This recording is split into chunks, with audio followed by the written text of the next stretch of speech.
Right. Welcome everybody to this episode number 144 of the Navigating Now Roundtable series. My name is Amanda Lobo. I am the Director of People and Ops here at Thought Team.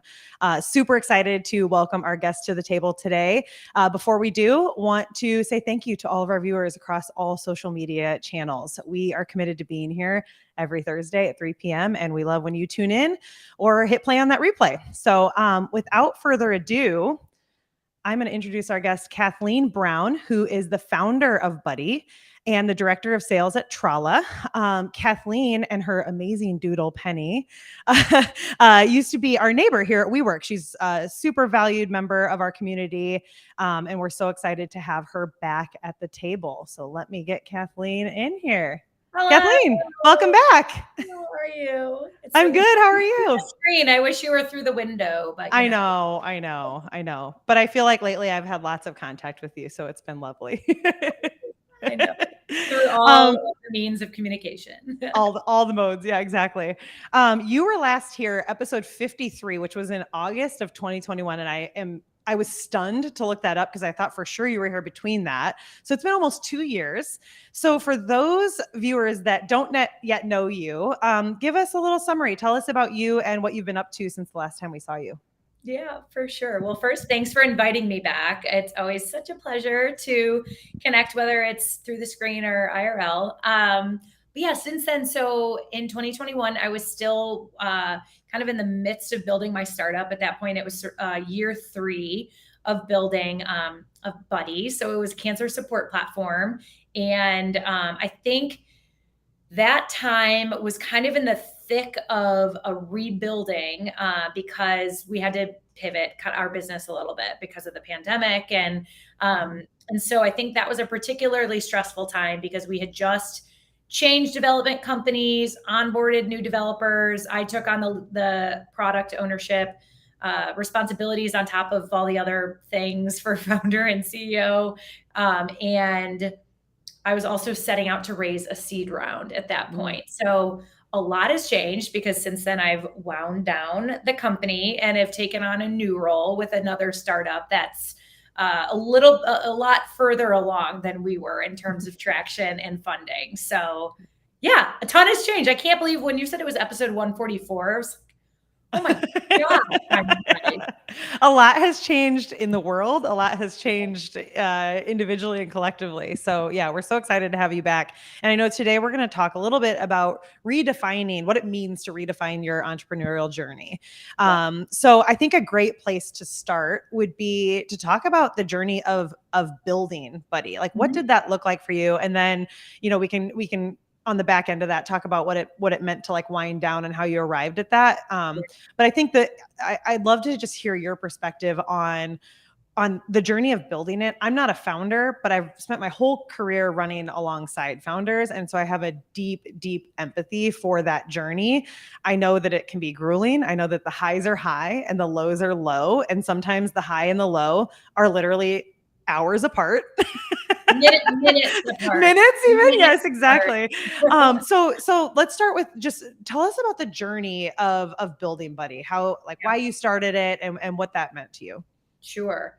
So I always like to start at the beginning and my why for building it, which dates back to my teenage years when I was diagnosed with cancer. And so the summer going into 8th grade, I had been diagnosed with Ewing sarcoma, which is a pretty rare form of bone cancer. So I had a grapefruit-sized tumor in my rib cage, and it really upended my life, my family's life, siblings, friends and family. I think a lot of people find that with a health challenge, it's sort of this, center nucleus is, the patient, and then caregivers, the close family and friends. And so, at the time, because I was a young hormonal teenage girl, I could only see my own shit, right? Like it obviously deeply affected me physically, mentally, emotionally. And it wasn't until many years later that I was able to see how it really affected everyone around me.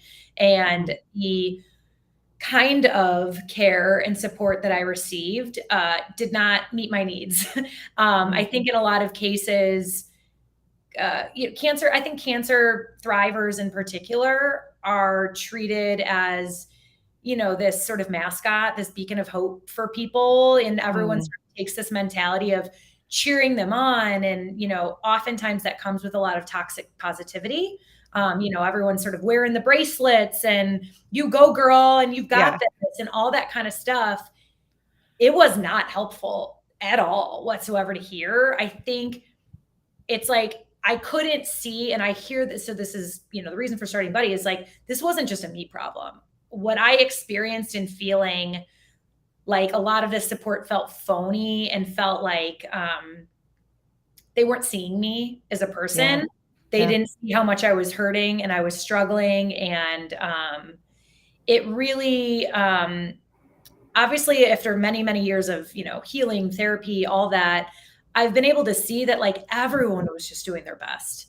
Right. No one there was no intentions to hurt me, to upset me, to, I think a lot of folks, they'd send like stuffed animals and Disney stuff. And I was like, hello, I like gangster music. I want rap and hip hop and I don't want this shit. But, I think it was sort of, I was positioned as like, you're this brat, you're being ungrateful.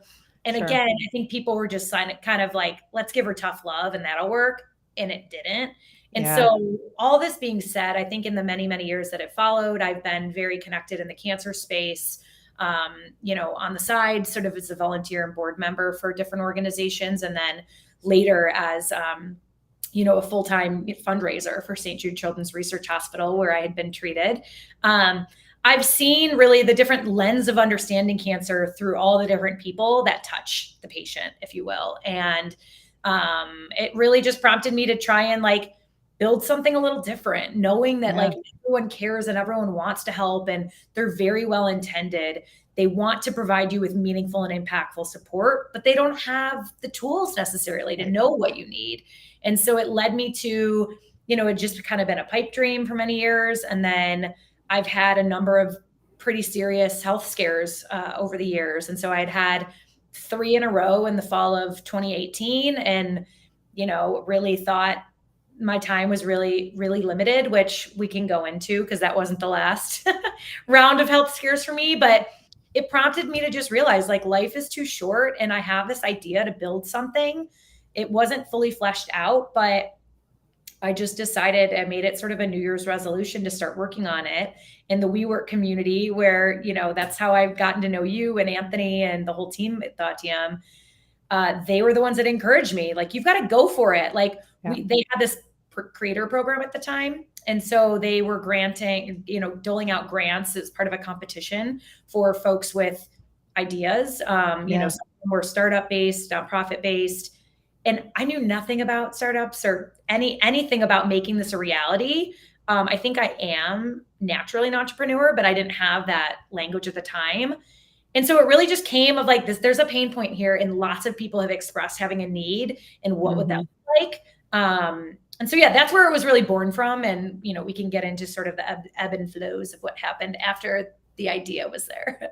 It's occurring to me that you had, or I definitely want to talk about a little bit more into the journey and also like what this journey did, like how your identity was wrapped up in it. You had the double whammy because when you start a business, your identity as a founder is wrapped up, but then you also had the cancer side of it too, that you were like so like your whole identity was wrapped up in this. So let's maybe talk a little bit about the build. Because you said you started 2018. Yep. Let's talk nights and weekends before I went full time the next year. Yeah. Let's talk about that journey into full time and what that leap looked like. Yeah. So, I mentioned I was just kind of doing nights and weekends, taking classes, workshops, kind of just figuring out how do I build a business? How do I make this a reality? Starting to do some preliminary research. I had applied to an incubator at the time and received really vague feedback. Just, you need to do more research. And I was like, what I have 26 years of experience, like doing research, but I didn't know. I was like, just anything I didn't know how to do was Googling, like, how do I get research for my startup? And so then I was like, okay, they want surveys. Cool. We'll get surveys. And so, I really just started with family and friends and I started hosting lots of startup sort of like research events, I guess you could call them at WeWork, just pop-up events at all the different WeWorks around the city, and, coming in with snacks and trying to do some interactive stuff. I'd bring my doodle. You mentioned Penelope. She'd come with me because I realized people really love a cute dog. And so I think it just got people to open up about their experience with cancer. And it wasn't like not everyone was filling out a formal survey, but I was just asking questions about their experience with cancer and whatnot. And it's, from there, I didn't reapply to the accelerator. I just started taking as many workshops as I could. Again, all nights and weekends. I was attending lots of startup events and meeting really neat people. And so I felt like by the following spring, I had everything that I needed. Like, this is fully validated. Like, of course, there wasn't product market fit. There wasn't a product yet, but it was sort of like, there's something here. And I think the one thing I realized, and this comes from a place of privilege to be able to say, but I realized I am way more excited about this thing that I'm working on nights and weekends than I am about my full-time job. And even though I love the people I work with, I work for the best boss, I work for the greatest mission on earth, it wasn't lighting me up in the way that Buddy was. And so thankfully I had enough years of corporate America behind me, had just stowed away a ton of money. I'm a single person. I had the ability to be able to take the leap. Yeah. And so it was super risky. I'd set aside about a year, to self-fund and to live on, and definitely didn't plan for the pandemic. So it allowed me to get to a point that I then fundraised in the fall and, raised money that we can get into everything that happened next. But it's like, you kind of just have to take the leap sometimes and not know if it's a bridge to somewhere, but totally. Yeah. And I don't think anybody could have seen that coming, of like all the contingency plans that every business owner had. I don't think a global pandemic was on the docket. Not in the cards. It was not on probably anyone's bingo cards, except, super smart researchers and folks that could see it coming. Yeah. Yeah. So let's talk about, let's get it a little bit closer to present day. So we're post pandemic. You guys did a massive shift. This is when I entered Thought Team and got to know you. Talk about like maybe like the last portion of it where you're like having to face some hard decisions on what would the future of Buddy and your future with Buddy would be. Yeah. So you mentioned before just like about identities and these sort of like dual identities. You're like founder, CEO, but you're also cancer survivor, and you're, real human. I think something about me, which, you and Anthony and everyone at Thought Team know, is I wear my whole heart, and I really, I don't like to put on any pretenses. I feel my feels and I express them. And so it was a real struggle for me. And I've heard with other founders that are going through health challenges is that, and actually I should say this is probably for every founder. You have to put on this tough exterior and everything's fine. And it's all rose-colored sunglasses and our business is stable. And, and in reality, like, you have to put on that optimistic, happy face. But behind the scenes, I was really struggling. I was struggling with my mental health. There was just a lot going on with the business, a lot of pressure on my shoulders.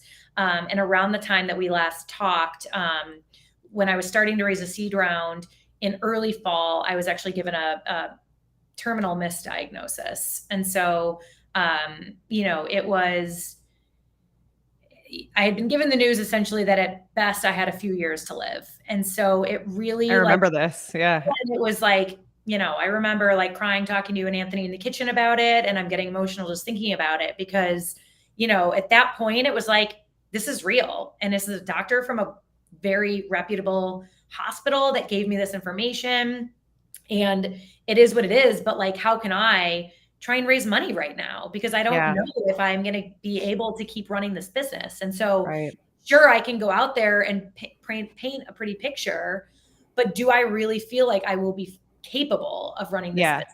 And so I sat with that. I processed it. It was a really long time of trying to figure out. I think I was just hanging on and really just like, I think I knew my intuition was, this isn't going to work. We're going to run out of money, and this is probably a bridge to nowhere. But I didn't want to give up on the thousands of people in our community. And so, yeah, I think it was really tough. But I think by the time I got to late spring of last year, I realized this is the end. And it was honestly, it was conversations with my therapist, and she wasn't making the decision for me. It was just sort of like, it sounds like this business is taking everything out of you right now. Yeah. And it's not bringing you the same light and energy of the reason you started it. And so, yeah, I made the decision. And honestly, once I've made the decision, for me, it was a relief. And then when I was able to meet with all my different, team members and let them know you're going to be, as supported as possible. We're going to work to do a new job. And, I worked to give them severance and benefits. Like, I think that, to me, and everyone handled it so well. Everyone offered to work for free. Like, it just was such a beautiful thing. But yeah, it was heavy. It's been heavy to process. Heavy. Yeah. Yeah. I was trying to put myself in your shoes, like hearing someone say that to you, your therapist saying that to you, and like the visceral reaction you might have had in that moment, depending on, where you were kind of in the coping of that journey. It's like, ooh, I like felt that, like I had a physiological response to like what that might feel like. Cause again, so much of you is wrapped up. Like, you were the face of that business. You have such personal connections to it. And so it's real. It's real for any founder, but like when you then add on like a real deep, like a diagnosis with it, that's like a whole other level. And I know that you felt so accountable to the community, and people that really needed you and needed the platform and your team. That's a lot of layers to manage, to say like, you know what, this isn't serving me.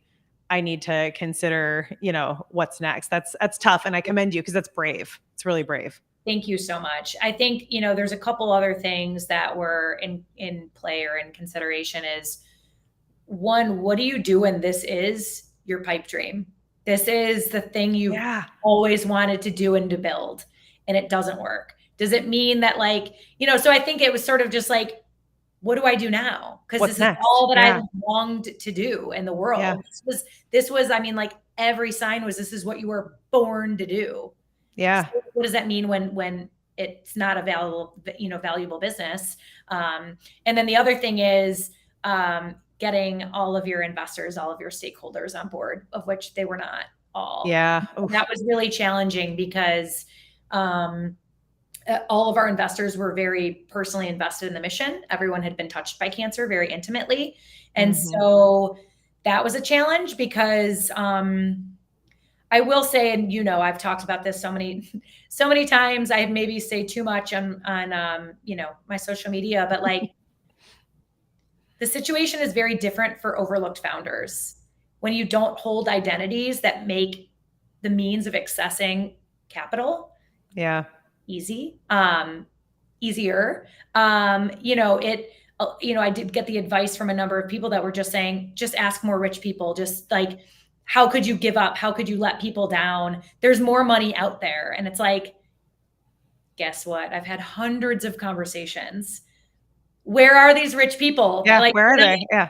I'm providing them all the information. If they don't want to invest, I can't keep beating my head against the wall. And so I think that was a tough thing, because, a number of them definitely made clear to me that I was letting them down, that I was, letting the community down. They were not on board with that. And so that was a struggle. I hope they're not watching right now, but they know how I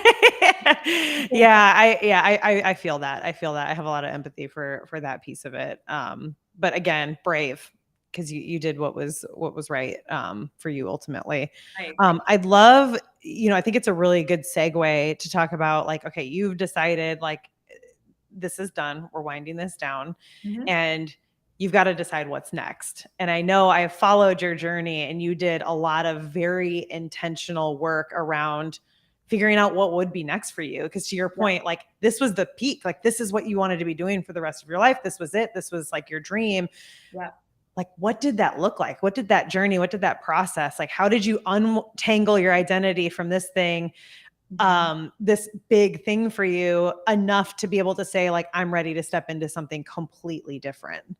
Yeah. So I think the way that it worked for me, and like, I think because I had been processing for months, like, it had been processing not only the health situation and, burnout, misdiagnosis, but also processing the winding down of Buddhi.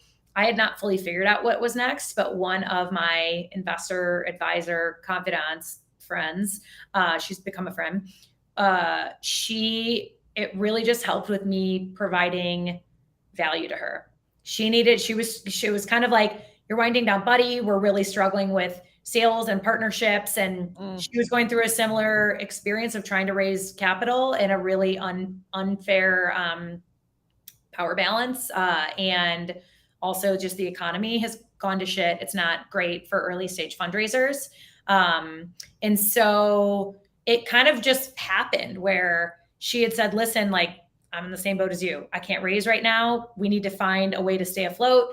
Yeah. You have sales experience. And so it really just helped. Like, I don't think I thought it was going to be anything long-term, but we had such a great working environment. We were seeing a ton of traction. It was so fun. I learned so much from both the co-founders, the team. Like, it was in the company was called Own Trail, and they were just recently acquired by a company called Teal, which is so incredible. And I used to kind of find my now current role, but it was a platform that really the whole thesis is like 60% plus of people are like deeply unhappy with the way they're living their lives. And sometimes you need inspiration, encouragement. You need to find that confidence. You need to like dig deep to figure out what's next and how to achieve your next milestone.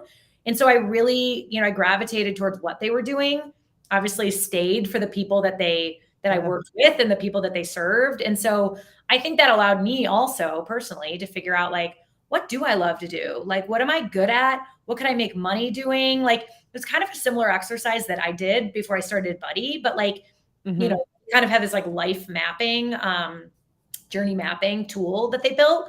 And so I think that was really helpful, not only personally to have that tool, but also the time to figure out what's next. Yeah. And so it got to a point, that they had raised a bridge round and then got into Techstars. So they were sort of extending their runway, but it was still a bridge to nowhere unless they could raise a seed round.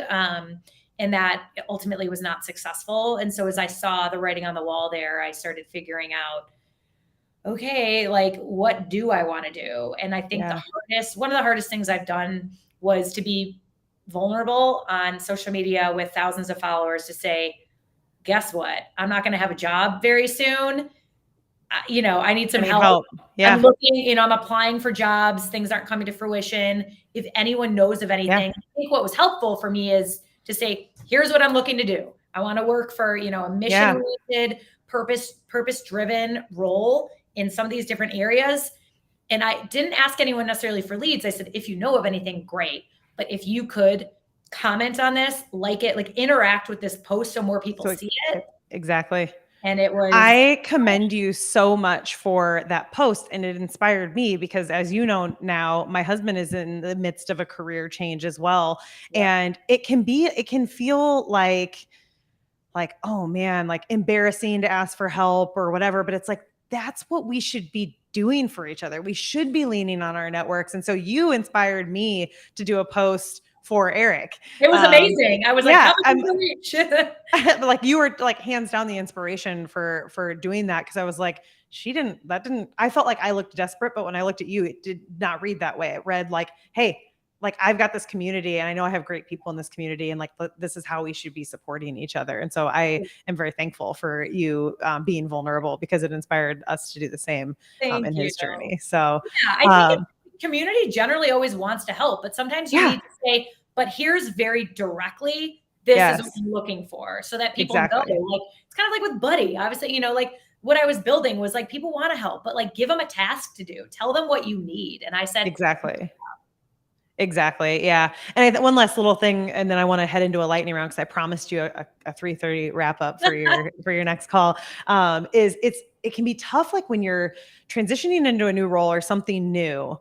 I've even had this, like when I was trying to get out of a job, like like, man, this is the only thing I can do. Like you don't realize how transferable your skills are and how much you really did learn in that last role and how much you can leverage that past experience into something new. It's like we get really wedged into like, well, this was my title. And so this has to be my title here. And so like really exploring like what your values are, really exploring what you're good at, what lights you up, like what companies would I be excited to take my skills to, and thinking like really outside the box. And a lot of times it does take your community helping you hold up that mirror. Yeah. Cause I mean, I can't even write my own bio to save my life. Cause I like can't understand like what my greatness is. And so when you're like trying, it's tough. Right. And so ask me to write a dating bio. I'm like, nope, no clue. Just say I'm fun. I swear. Like, no, it's terrible. Writing about yourself is terrible. I love it. This is awesome. I want to give you maybe just like a couple minutes before we go into lightning round, just to share a little bit about Trala and what you're up to now, because you have just entered this incredible new role with an incredible new company, and so I want you to have the opportunity to share there. Thank you so much. And this came into play. I mean, some different opportunities came up that seemed incredible, and I think people saw things in me that I didn't see myself. And certainly I had lots of conversations with folks that for a wide variety of roles, but I think ultimately the common thread was, I want to make an impact. I want to work for a company with great people. Bonus points if they're like mission driven and there's some sort of social impact element. And so I think initially this role, I thought, because I'm the director of sales for Trala, which is the Trala School of Music, and it's really making world-class music education accessible to everyone on earth, and not just, typically the people that could afford music lessons. Yeah. And so anyway, it's so cool. As you know, I'm obsessed with music, live music. I played a little bit as a kid. I'm not great, but I think that's what made the heart of what they're building so, just so inspiring to me. Like taking one-on-one music lessons as a child, or even affording an instrument, that was way beyond our means. I have 3 siblings, and we didn't really, have money growing up. And so I was excited by what they were building. I'm excited because I'm obsessed with music, but ultimately it was the people that I met there. It was everyone I interviewed with. It was the way they made me feel. It was the awe-inspiring mission. They have audacious goals, but it's every single person is living and breathing that mission. And it was very evident to me in the conversations that I had, that for me, it was less about the title. Like it was less about like, I need to be the boss, I need to be the head of sales, and more like, how do I work alongside and learn from these people? Yeah. I will do anything they want me to do. I will clean the toilet. I mean, they don't have like a physical office yet, but like, like if that's what needs to be done, I just want to be part of what they're building. Of course, if I can pay my bills, that, of course that was a consideration because I need to live, but it was, how can I be part of what they're building? And so absolutely. I'm week 3 and they haven't scared me off yet. So that's amazing. Yeah. And I know a little bit about the company now through you as well. And I've spent some time like on their socials and just seeing like their impact in the comment sections of their posts. You have definitely found a home that makes very much sense for you. And I'm really excited for this journey for you. Yeah. Awesome. Yeah. Like just this morning, when you just talk about like transferable skills, I was on a call with a woman who just beat cancer, and she's, it's like, you don't expect that that's going to come up, but I mean, in reality, cancer has affected millions of people. And she had this realization, like life's too short. She's approaching, she said her in the last quarter of her life, and has always had this dream to play the violin. And, and it led her not only to Trala, but led her to a call with me to get to hear her story and create that space, like be able to connect her with someone that like, I honestly, her telling her story, I was like, oh my God, I need to connect her with this one teacher because it's so perfect. So it was like, I think that's a great example of a blend of like, yes, it's sales, but it's people. It's meeting people and like making beautiful connections. I love it. Couldn't have said it better myself. Okay, we've got 1 minute. I want to do a quick rapid fire. Are you ready? Yeah. Mm-hmm. Okay. I think. All right. Ordinary moment in your life that brings you great joy. Oh my God. I mean, anything with my dog. Cuddling with my dog, just like wanting to always like feel her like soft skin and kisses. Yeah, it's that. She's the best. What is something you're deeply grateful for right now? you. Oh, Providing wow. this space. This is such a highlight of my day. No, Oh, honestly, like, you and I, like, I just feel like we vibe so well, and I haven't gotten to see you in person in so long, but, like, yeah. just getting to connect with you and, like, reminding me, like, I don't know, I just think, like, the human element of everything. Like, yes, this is, like, an interview, but, like, it's just getting to see your face and, like, Yeah. have a conversation and laugh and just be reminded of good in the world, so thank Absolutely. And you. likewise, deeply grateful for you as well. Okay, last question. I want you to think about something you admire about yourself, and I want you to fill in the blank. If the Mhm. world were more like me, it would be. More unapologetic. Yeah, hell yeah. Hell Like, yeah. I just am who I am, and I'm not trying to live my life for anyone else, and I if love it. me, that's fine. It's taken a long time. It's taken 41 years to get there, but I'm just trying to, like, be who I am, scars and all. You are hands down one of the most authentic, giving, service-oriented people I know, and we are lucky to have you in our community, and I'm so lucky to know you personally. So, thank you so much, Kathleen, for your time today and imparting your wisdom in this very transitional but exciting time in your life. I know that this will be valuable to many people, so thank you for sharing it with us today. Thank you so much, and thanks Awesome. everyone for watching. Yeah, absolutely. All right, everybody. So that is episode 144 of Navigating Now. We will see you next week, 3 p.m. Central Time.